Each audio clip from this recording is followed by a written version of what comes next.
Hi friends, welcome back. Now let's continue our discussion on the key algorithms using the Markov decision process.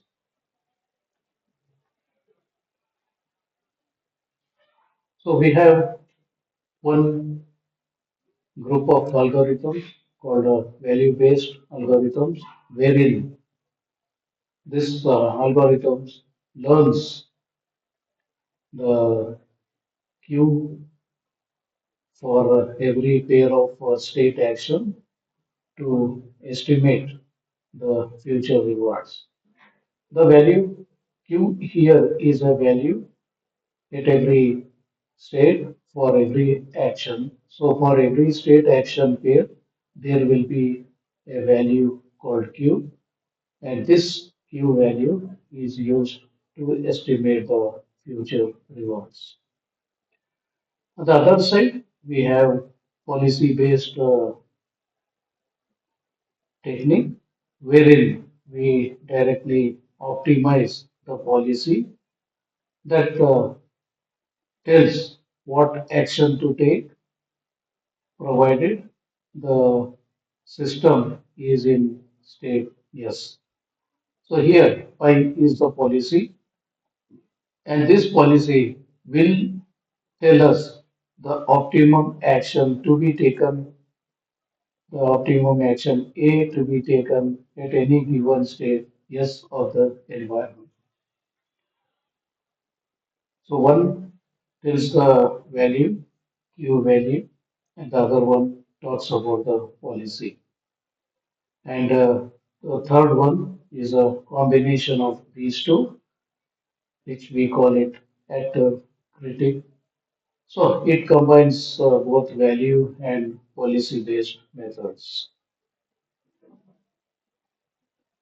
The value-based methods learn a value function that is to be used for estimating the expected rewards, and the policy-based methods directly learn a policy.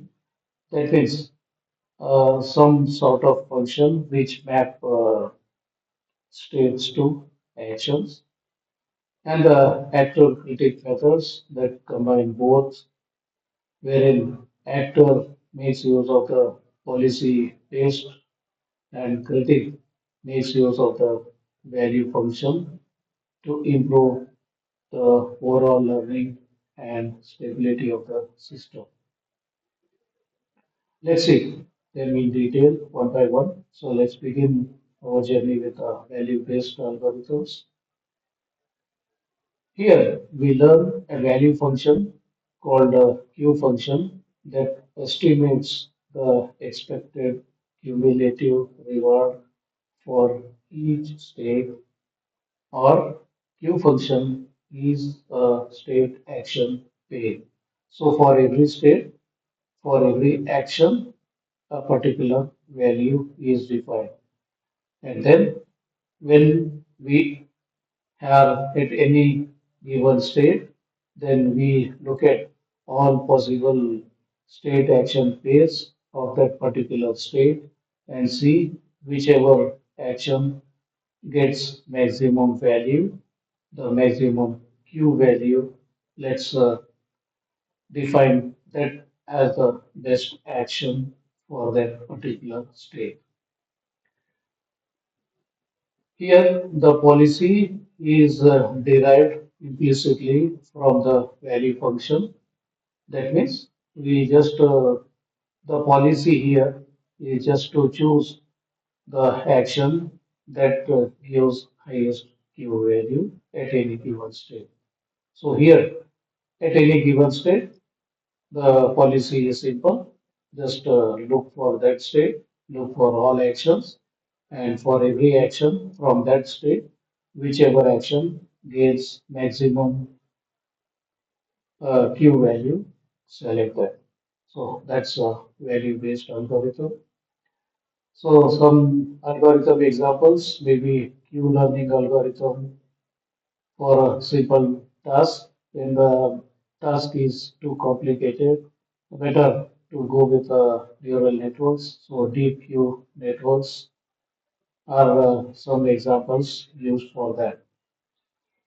So strengths, it can be more sample efficient. Value-based algorithm is more sample efficient. That means with a less number of samples, we can get a more out of it, and it is easier to implement in discrete action spaces. That means when the action space is discrete, that means there will be a finite set of actions possible, and in such cases, this is more suitable. Yes, of course, there have some weaknesses. So can struggle with a continuous action space. So when we have continuous action space, then there will be infinitely large number of values, and it becomes too difficult for having large number of q values stored in any table and all that. So when the system is working in continuous domain, or the actions are continuous domain, then definitely things will be difficult to work with, and will have difficulty in exploration because there are too many possibilities to explore. So where in real time we can make use of this? So we can make use of this in Chess AI. Yes, because the action space is discrete here, as opposed to the previous video where chess was used in the model free world instead of model based. Here, chess AI can be used with a value based algorithm wherein we can see that for any given situation, for every action that is moving knight or moving an elephant or moving any coin in the chessboard is discrete in itself, and for every action there will be some reaction, and that reaction is quantized in terms of q values. And once we are at any given stage in the chess game, we know what all actions are possible, and for every action, we just identify what could be the reaction through the Q values and then select whichever is the best possible thing. Same thing we can make use of in case of inventory management, in case of healthcare, and so on. So that's a value-based algorithm.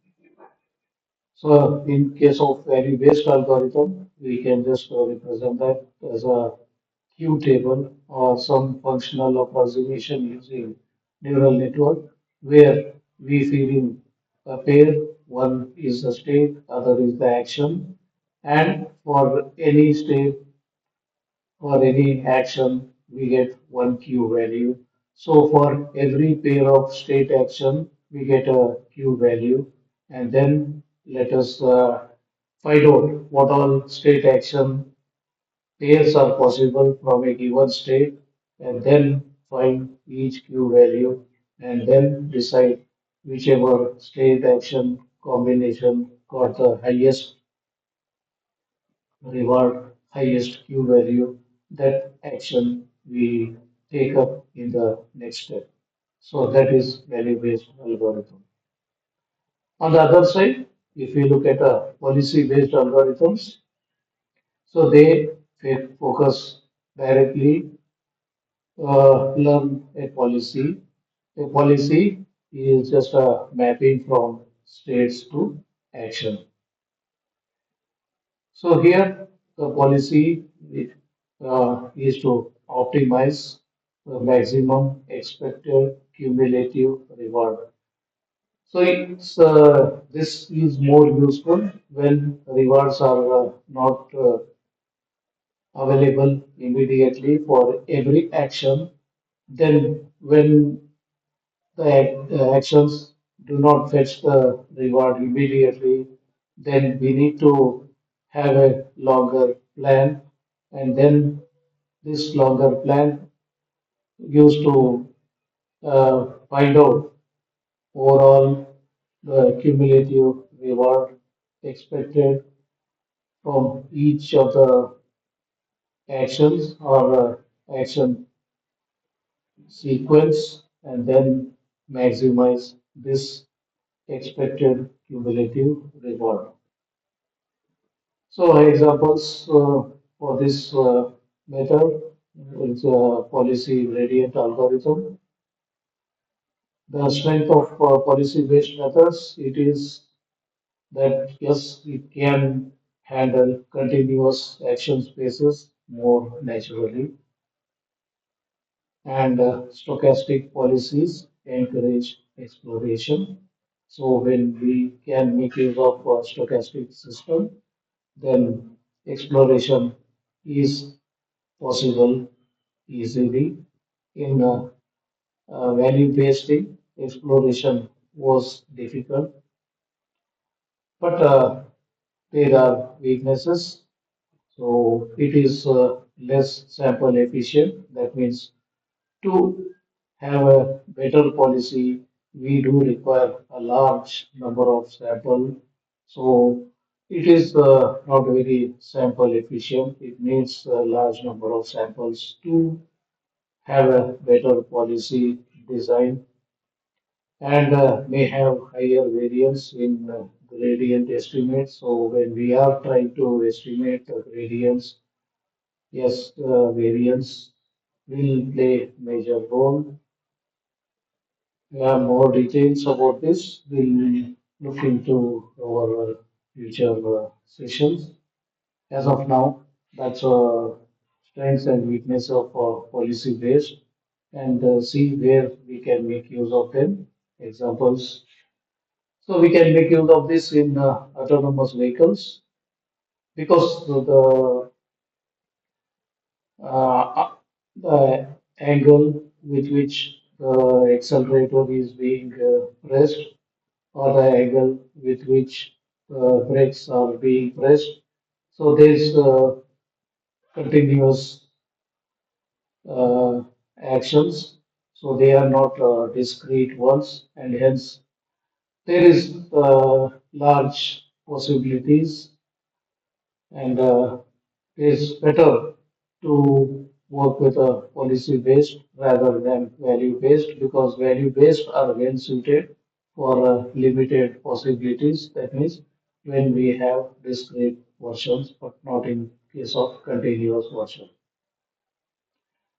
Autonomous vehicles, on the other side, again, if you look at it, what hindrances come on the way, we can't predict in advance, therefore, cannot create a model for that in advance. So, it has to be a model free, it is policy based. So, same thing can be about a traffic light system. The traffic light system here, the duration for which the green light is shown on any lane must depend on the traffic and the speed of the traffic and all that. So all these things are in continuous domain, and hence is more easily uh, possible to work with policy-based methods rather than work with value-based methods.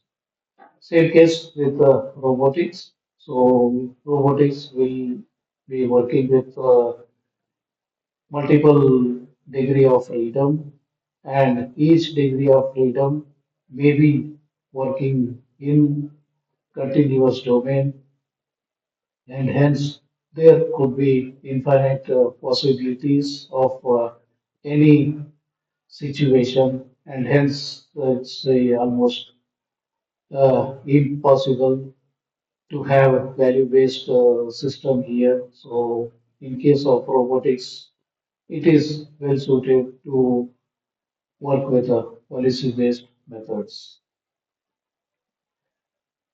So this can be pictorially understood. So we have one state, and this state is fed to the policy network, and the policy network will provide outputs. These outputs are probabilistic, and probability of getting the reward in each of the actions is given, and the one which the highest probability will be selected. The action with the highest probability will be selected, and then the state changes and this continues. So here, the policy network plays an important role in policy-based methods. Yeah, that's a overview, just a comparison between value-based and policy-based.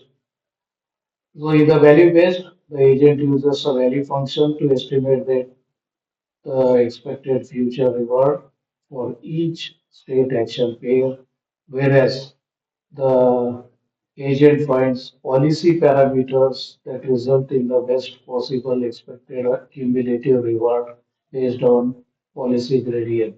So in the policy based, we just look for cumulative reward rather than immediate reward as in case of value based. Value based sample inefficient in case of continuous state or action spaces, but it is better to go for policy based if we have continuous domain states and continuous domain spaces. The convergence is slower in value based, relatively faster convergence in policy based.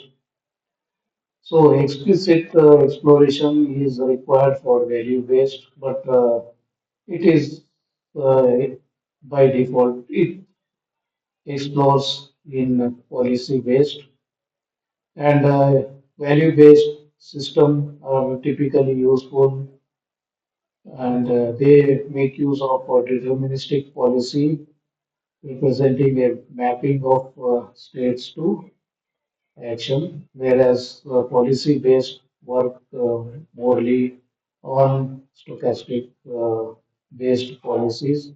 So they mainly make use of probability distribution over the actions instead of working with the deterministic one-to-one. So that's value-based versus policy-based. Yeah, one side value-based, better for discrete domain, and policy-based, better for continuous domains, states, and actions. But we don't have any system which is either fully uh, discrete domain version or fully continuous domain version. There will be combination of the two. So then it would be better if we make use of best of both of them. That is where this actor-critic methods come to our rescue. So these methods combine both value-based and policy-based approaches to leverage their respective strengths.